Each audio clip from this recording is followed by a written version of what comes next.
Hi Remy. Hi, Laya. Hi everyone. Welcome to our YouTube channel. Please don't forget to watch our other videos. Subscribe, like, press on the notification button so you're aware whenever our video drops. And please share with your friends. So today we'll be talking about how to protect your child from sexual abuse. In this past few weeks, there's been like a lot on going on social media about a particular actor abusing a child 7 years ago and did the same thing 7 years afterwards, and it was caught on CCTV. And it's really painful when I hear such. According to statistics, about 1 in 4 girls and 1 in 30 boys experiences child sexual abuse at some point in childhood. 91% of child abuse is perpetrated by someone the child or the child's family knows, and family members are not excluded. Excuse me. Child abuse is a significant but preventable public health problem. Many children will not report to their parents or their caregivers if somebody has sexually abused them. But what we don't know is experiencing child abuse as like an adverse childhood experience. It can affect how a person thinks, how they feel over time. It can result into short and long term physical or mental, even emotional health consequences. Fine, we agree that there is no foolproof way you can protect your children from child abuse, but then there are steps you can take to reduce this happening, to reduce the risk of your children going through sexual abuse. If you're out there and you and your child are in one way experienced sexual child abuse, remember that it's not your fault. It doesn't mean you're a bad mother or you're a bad father, and it is not your child's fault. The perpetrator is at fault. So please don't blame yourself. We'll be sharing 10 ways to protect your child from sexual abuse. And the first one is show interest in their day-to-day life. Know whoever it is, who is that new person befriending them, whether it's another child or it's another adult. Know, or whether it's their best friend's father or their best friend's auntie, or is it your brother taking them to somewhere new that you were not informed. So show interest. When they come back from school, ask them, what did you do today? What did you talk about today with your friends? What games did you play today? Know if there is something new, so that this way you could pick up if there is something new that your child is not meant to be, like your child is not meant to expose to at all. You could just find out and then take the necessary actions. Yes, you're absolutely correct, Tatalaya. Having interest in their day-to-day activity really matters. Another one is choosing your caregivers carefully. This cannot be overemphasized. If you're going to leave your child in someone's care, you need to take certain precautions to know the kind of person you're looking at. We are talking about looking at work history. We are talking about knowing where the person lives. We are talking about, you can go as far as getting a guarantor for the person. Now, where you shop for your caregivers also matters. If we're looking at the unstructured agency like events, you know that you probably have to do a lot more thorough vetting as opposed to if you have a structured formal agency like where you're recruiting from. So please, let's keep all these things even after doing all the regular vetting and in-depth vetting. You need to put precautions in your house to catch them or just to make sure That's that right. if anything let's untoward happens, Yeah, let's be you careful. are always aware. Yes, that's very right. Have nanny camps in your house. In fact, I don't even know. Just be praying, because prevention is better than cure. To be honest, Oh, okay. You know, the funny thing, I was going to add the 11th way, prayer. I just remembered now. that's Because true. no, Pray. a lot of people do all these things and then You're right. You're right. Like then they lie against the devil. Like that guy over there. Like another thing is talk about media. Like what happened like last week, 2 weeks ago, when I'm talking about the celebrity that molested another child. If you have a child that is around that age group, 7, 8, they are aware. They know what's happening. Sit them down. Talk about it. Don't say, I don't want to expose my child to this kind of thing. No, you not exposing them is actually exposing them to more danger. So discuss it with them. This thing happened to this girl. Have you heard of it before? If they say yes, maybe it might not even be them. Maybe, children talk among themselves. Maybe it's even one of their friends at school and whatever. So yes, talk with them. If this kind of thing happened, what should you do? Find out what your child thinks about this. If they say, I don't know, tell them what to do. Tell mommy. If anybody threatens you not to tell mommy, tell them that they are just scared. They are scared of what mommy and daddy can do. That's why they are threatening you not to tell mommy. So they are more scared of what mommy and daddy. So tell them that they are allowed to discuss this with you. If anybody tries to in any way touch them inappropriately, let them tell you. And they should not be scared of whatever the other person says. That's very important. You're absolutely correct. You're absolutely correct. Another thing we need to know as parents is to know the warning signs. But before we can know the warning signs, we need to know our children.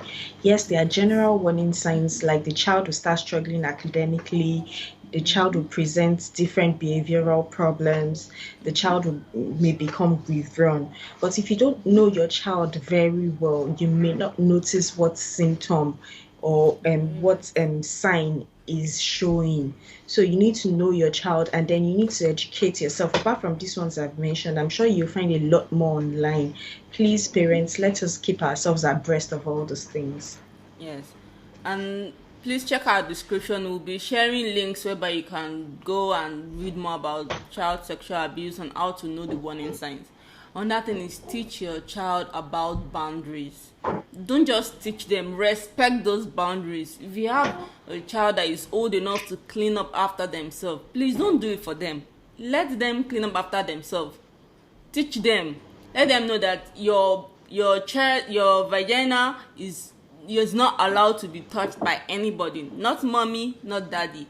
Your child is dressing up. Give them privacy. Let them know that it is not okay for anybody to just barge into the room when they are dressing up. And that includes you too. Don't dress up in front of your children and think it's fine. No, it's not fine. Create boundaries. Teach your children boundaries. Your child is old enough to dress up, clean up. When they are done using the toilets, clean up after themselves. Let them do it. Teach them how to do it. That way they won't ask for help from outsiders if they are not at home, and it won't give anybody the audacity to even try to touch them anyhow, so that they won't say, okay, I was just trying to help her clean up. No, don't even give room for that to happen. So that if anybody even now comes and tries to do that, and your child knows that nobody's allowed to do this to me, they can come and tell you, oh, somebody did this to me, and the person will come and say, I was just trying to help her, because then you know your child can take care of themselves. You're absolutely right, Layo. And I like what you did back there. You used the proper name for the proper body parts. The vagina is the vagina. The penis is the penis. It is not tinky winky. It is not whatever cutesy names you want to call it.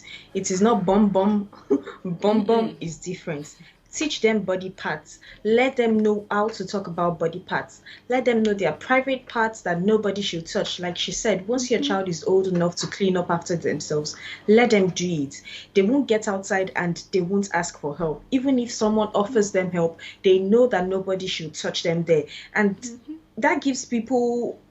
It restricts access, really. But if you still have a child that is old and then is still asking for help to clean up after pooping, it gives unnecessary access as far as I'm concerned. So let them know the proper words for the proper body parts. Let them know nobody should have access to it. You're absolutely right. We have this thing of giving names to body parts. So please, this is 2021. Give them cute names. Yes, please. I don't think there's anything wrong with penis and vagina. Call it their proper That's names. the name. Yeah. So another thing again is please be available. We know it's hard. We have to work. We have to provide money. We have to take care of them. But be available. A lot of things happens under our noses. Like, be available. Don't just leave your child in the care of your nanny or the gateman.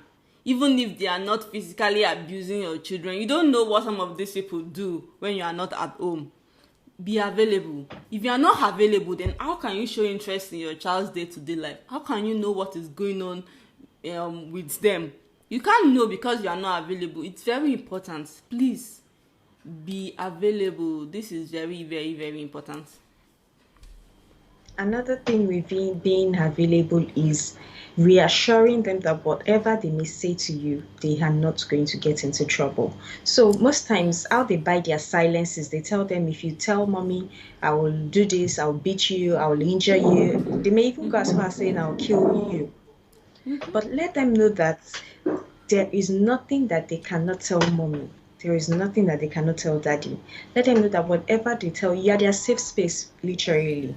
Just let them know that whatever they tell you, it's good and nothing is going to happen to them. Rather, these people are scared of them talking to you because they know they are going to get in trouble, not the other way around. So let's emphasize on that. Very correct. And please, let me just add a little thing. When your child comes to meet you and tells you, one uncle tried to grab my bra, or one uncle don't say, why did you go there? Please, don't let that be your response. You are asking your child to actually defend themselves to you. So if your child has to defend herself or himself to you, then what do you expect from the general masses? So please, your question should be, who is the person? Oh yeah, where does the person stay or where do they live? Oh yeah, let us go. If it is to go and fight, let us go and fight. So please don't ask them, why did you go there? What did you do? No. That's like the wrongest thing you should be saying. Another thing is, give your children chance to raise new topics. Let them discuss with you. You might be surprised what your children hear from their friends and from other people around them. You don't want another person teaching your child about sex education. You don't want that. You don't want people teaching them what you don't want them to know. So give your children the opportunity to raise topics, because when you allow them to talk and to say things they know, then you know what they know. Then you can know which one they are not meant to know and how to correct whatever wrong impression they already have. So please give them a chance to raise new topics. Point on, or spot on rather. Another thing, the last but not the least, I'd say, is prioritize your children. Laya has said it earlier. We understand you have to make money. We understand we all have to work, there are bills to pay and everything. But there are certain things that you cannot be lax about, really. You cannot just afford to just do anyhow. So prioritize them. They are the number one thing. See, it's better to prevent than to cure. Yes. If you are too busy to do school drop-offs, please don't just give your child to any bike man or any keke man. I beg in the name of God, don't even try it. Exactly. Please use the school bus. Don't go and drop your child in school at 6 o'clock and leave her in the care of the gate man. The gate man was employed to watch the gates. He was not employed to watch kids. Even though the school should have done their primary care checkups to know that it's someone that can walk around kids. But we all know where we live. So please prioritize their welfare. Who is that person that is going to pick up your child from school? What is that person like? What are those person's values? I know we've talked about values on this program before. Who is that person? Who is that person your child is going to stay with after school?